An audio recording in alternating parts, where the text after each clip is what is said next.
Does it really matter? I mean, are mistakes really that costly? And the answer is sometimes. Sometimes yes, sometimes no. Actually, it depends upon the context. It depends upon the person with whom you're communicating. I'll often tease with an audience and I'll say, you know, when I met most of you this morning, I asked, how are you? And most of you answered by saying the word good. Now that's grammatically incorrect. You should either say well or fine. And often people will roll their eyes, and I understand. In fact, I expect that. And they're basically saying to me by rolling their eyes, oh, come on, one word? Does one word really matter? Get a life. Here's the way I usually illustrate my point, and that is I say, listen, I don't know how many of you are baseball fans, but last spring, in March, I had taken my younger son to a spring training baseball game in Florida. We saw the Houston Astros play the Washington Nationals. And I'll say, you know, it was really amazing. The Astros actually scored 9 points in one inning. Now, if you're not a baseball fan, what I just said probably means nothing to you. But if you're a baseball fan, you're probably shocked.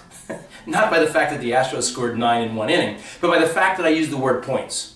You see, as soon as I said the word points, if you're a baseball fan, there's something inside of you that just said, oh, this guy doesn't have a clue what he's talking about. And I've blown my credibility completely with you simply by misusing one word. If you're a baseball fan, right away my credibility is shot. If you're not a baseball fan, it's probably a no harm, no foul.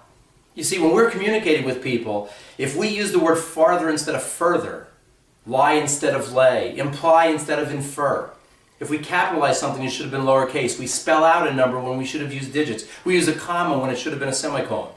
If the person reading that document knows the difference, whether we like it or not, whether it's fair or not isn't the case. The bottom line is people will judge our professionalism and our credibility by the mistakes that we make. So yes, very oftentimes, it really does matter.